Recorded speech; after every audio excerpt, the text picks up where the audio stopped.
प्रणाम आचार्यजी. माझं नाव उल्हास आहे. मी कालच्या सत्रानंतर माझ्यासोबत जे काही झालं, त्याबद्दल थोडं सांगू इच्छितो. हे माझं एक अवलोकन आहे. सत्र 12:30 वाजता संपलं. त्यानंतर मी जिथे माझी खोली आहे, तिथे जायला निघालो. तिथे पोहोचेपर्यंत मला पाऊण तास लागला. त्यामुळे दुकानं वगैरे बंद झाली होती. मला पाण्याची बॉटल विकत घ्यायची होती. तेव्हा मला तिथे एक दुकान दिसलं. मी पाण्याची बॉटल घ्यायला गेलो तर माझ्या आत युद्ध सुरू झालं की अरे दुकान तर चांगलं आहे, तिथे मद्यसुद्धा मिळतं, घेऊन टाक. नाही नाही नाही, आज तर मी सत्र पाहून आलोय. घे घे घे, काही होत नाही. पण आज तर तू सत्र पाहून आलायस, तू घेत नाहीस. ठीक आहे, घेऊन टाक. तर मी घेतली. आलो तर ती उघडली नव्हती. ती एक साधी छोटी बिअरची बॉटल होती. मी ती उघडली नाही. नाही, प्यायला नको. हां, पिऊन घे, काही होत नाही. नको, प्यायला नको. असं खूप वेळ चालत राहिलं. त्यानंतर मी ती उघडली आणि अर्धी प्यायलो. मला वाटलं, नाही, मजा नाही आहे. फेकून दिली मी. त्यानंतर मी कालच्या सत्राचं जे अवलोकन होतं ते लिहिलं आणि पाठवून दिलं. पण ही जे काही चाललं होतं, ते जे होत होतं ते मी पाहत होतो, की असं काहीतरी होत आहे. मी ते पूर्णपणे पाहत होतो. तरीही मी त्याला थांबवू शकलो नाही.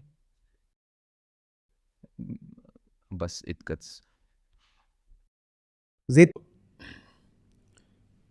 तुमच्यासोबत झालं नाही, तुमच्यासोबत जे होत होतं त्याला तुम्ही जे उत्तर दिलं ते एक श्रेष्ठ दर्जाचं उत्तर आहे. फक्त ते उत्तर सामाजिक नैतिकतेशी जुळत नाही, म्हणून कदाचित आतमध्ये गोंधळ बघा, साधारणपणे दोन प्रकारची लोक असतात.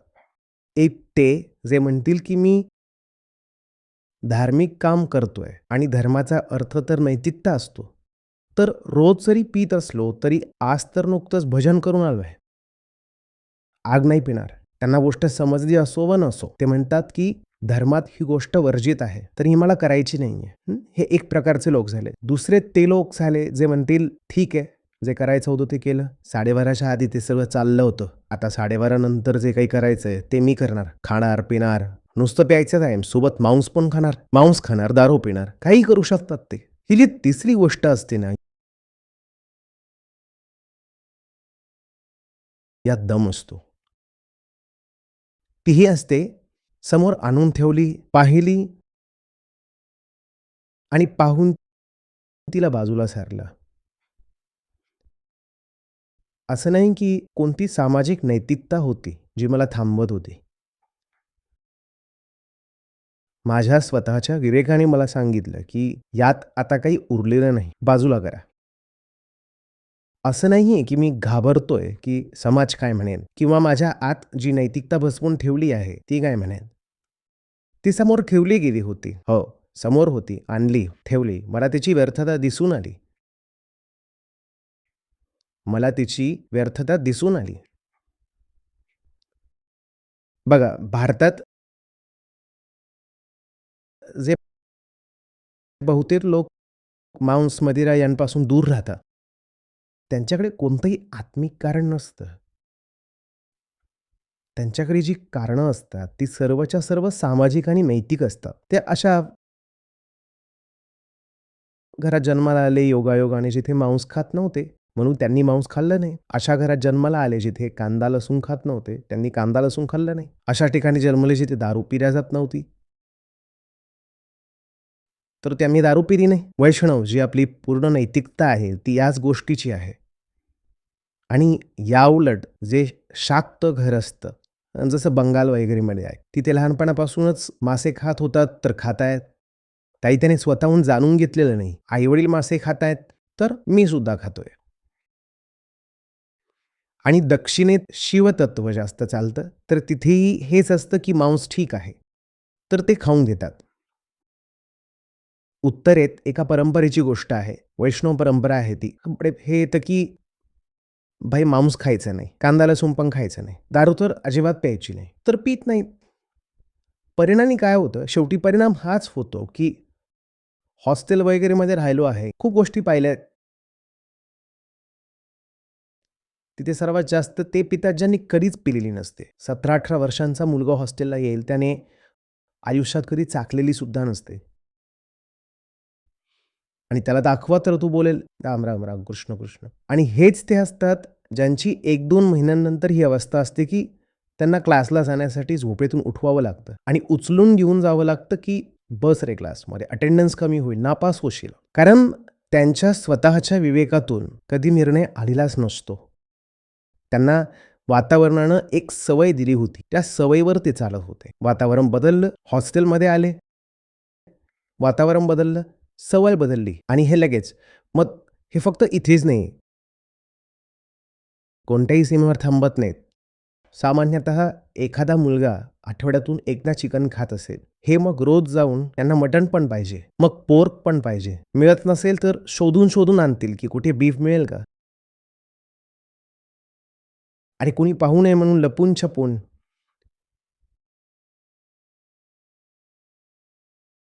भारतात असे किस्से झाले आहेत, जिथे मनेका गांधीजी आल्या होत्या. तर त्या सांगत होत्या, जेव्हा त्यांच्याशी बोलणं झालं होतं, त्यांच्या व्हिडिओमध्ये तुम्ही बघा. तर त्या म्हणत होत्या, की एक जैन गृहस्थ होते. आता ते काही लहान नव्हते, वयस्कर. त्यांना एक विचित्र आजार झाला आणि त्या आजाराची जेव्हा तपासणी केली गेली, तेव्हा समजलं, की हे तर मॅड काऊ डिसीजशी संबंधित आहे. हे तर मॅड काऊ डिसीजशी संबंधित आहे. तेच जे ब्रिटनमध्ये त्या काळात चाललं होतं, ज्याच्यामुळे त्यांनी कितीतरी मग हजारो गायी मारून टाकल्या होत्या. तर जैन साहेबांना कसं झालं हे? तर समजलं, की घराबाहेर जाऊन लपून-छपून खात असत आणि त्यांनी कोणत्यातरी संक्रमित गायीचा मांस खाल्ला आहे. तर त्यातून त्यांना हा आजार झाला आहे आणि लपून-छपून करत होते. हं. हे तसे मोठे परंपरावादी, नैतिक शाकाहारी होते. हीच समस्या असते त्या लोकांसोबत, ज्यांनी जाणून नाही, तर मानून सोडलेलं असतं. हं. ज्यांनी जाणून नाही, तर मानून सोडलेलं असतं ना, ही त्यांच्यासोबत समस्या असते. त्यांचं सोडणं कोणत्याही ताकदीशिवाय असतं. हेच भारतीय जेव्हा तिथे पोहोचतात, अमेरिका,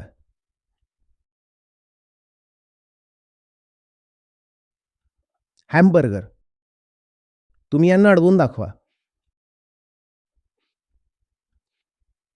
हॅमबर्गर चाललंय. भारतात आई-वडील आहेत. आई-वडील म्हणतात, "आम्ही नाही खात." मूल खातं. आम्ही नाही खात, पण मूल खातं. आम्ही तर नाही खात ना. हा काय दुटप्पीपणा आहे? मूल खातं. असेही आहेत जे म्हणतात, की आम्ही मंगळवार आणि शनिवारी नाही खात किंवा नवरात्रीमध्ये नाही खात.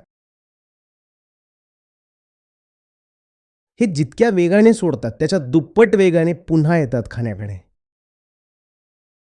आणि जर कशातरी प्रकारे हे आयुष्यभर शाकाहारी राहिले, निरामिष राहिले, तर त्याचं कारण फक्त योगायोग समजा, की असा की कोणी यांना खाऊ पिऊ घातलं. योगायोग घडला असता तर त्यांनी खाणं-पिणं केव्हाच सुरू केलं असतं. कारण न खाण्यापिण्यामागे यांच्याकडे कधीच कोणताही रास्त आधार नव्हता. यांच्याकडे फक्त परंपरा होती. यांना विचारा का नाही? तर सांगू शकणार नाहीत. आणि हेच कारण आहे, की भारतात ते लोकसुद्धा जे मांस जरी खात नसते, तरी दूध आणि खीर आणि तूप मात्र, जर तुमचं हे कारण असतं सोडण्याचं, हं, हे कारण असतं, की यात पशुला यातना मिळते. शोषण आहे प्राण्याचं म्हणून मी मांस खात नाही. तर प्राण्याचं शोषण तर दूध, तूप आणि खिरीमध्ये पण सारखंच आहे. किंबहुना दूध, तूप आणि खिरीमुळेच अंतिमतः पशु कापला जातो.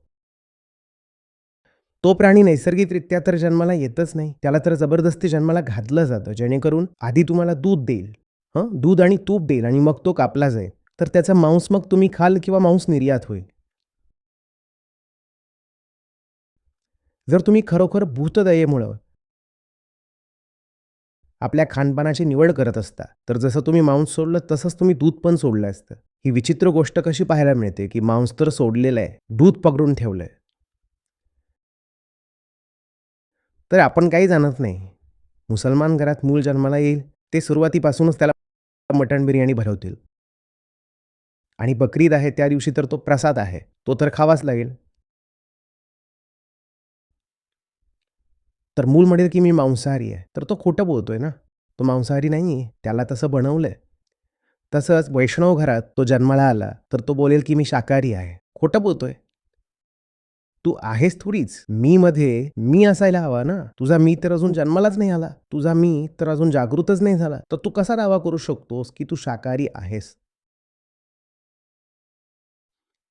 शाकाहार फक्त तेव्हा आहे, जेव्हा मी माझ्या पूर्ण प्रज्ञेसह, पूर्ण बोध आणि विवेकासह निर्णय घेईन, की हो, माझ्यासमोर संधी आहे, पर्याय आहे, पण मी नाकारतोय.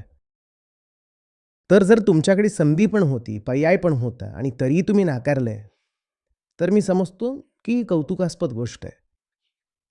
हं? कोणी पाहत नाहीये, आपल्या खोलीत एकटा आहे. समोर दुकान पण उघडं आहे. फक्त उघडंच नाही तर बाटली पण मिळाली आहे. ती विकत घेतली, घेऊन आलो, ठेवून पण दिली. फक्त ठेवलीच नाही तर उघडली पण. उघडलीच नाही तर चाखली पण आणि चाखल्यानंतर उचलून बाहेर फेकून दिली. मी समजतो हे काम त्या लोकांपेक्षा जास्त उंचीचं आहे. जे म्हणतात, "अरे, अरे, अरे." हेच जे "अरे, अरे, अरे" वाले आहेत ना, हेच ते आहेत, ज्यांचं जेव्हा वातावरण बदलतं आणि संधी मिळते, तेव्हा हे चुकत नाहीत. ना मांसापासून ना मदिरेपासून. समजतंय का हे? असं नाही की सवय आहे. काल एकटा इथे आलो. रात्री झालं हे. त्यामुळे ही एक घटना झाली अ, आणि आणि मी बहुतेक वेळा असं करत नाही. सवय लागतेच विवेकाच्या अभावाने ना. विवेक असेल तर माहिती असतं जे करत आहे, तो आपला मालक आहे. आपला विवेक साक्ष देईल तर करू आणि नाही देणार तर नाही करणार. ना कुणाच्या दबावात करून टाकीन, ना कुणाच्या दबावात सोडून देईन. आणि करायचं आहे की सोडायचं आहे हे जाणून घेण्यासाठी जर काही प्रयोग करावा लागत असेल, तर तो प्रयोग मी करीन. कारण जे काही करेन, ते आपल्या विवेकाने करेन. हाच तर स्वधर्म आहे. जेव्हा मी जाणतच नाही, तर सोडू सुद्धा कसा शकणार?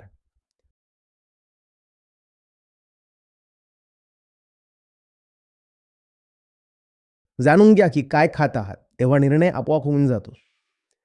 जे मांसाहारी बहुतेक असतात ना, यांना माहितीच नसतं ते काय खात आहेत. जाऊन कधी बघा की ताटात जे मांस आलंय, ते कोणत्या प्रक्रियेतून आलंय. मग सुटेल. मग तुमचं अंतःकरणच तुम्हाला खाऊ देणार नाही.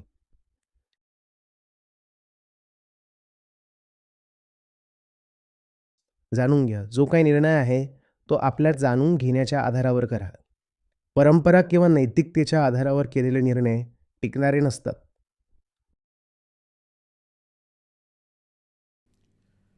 हं?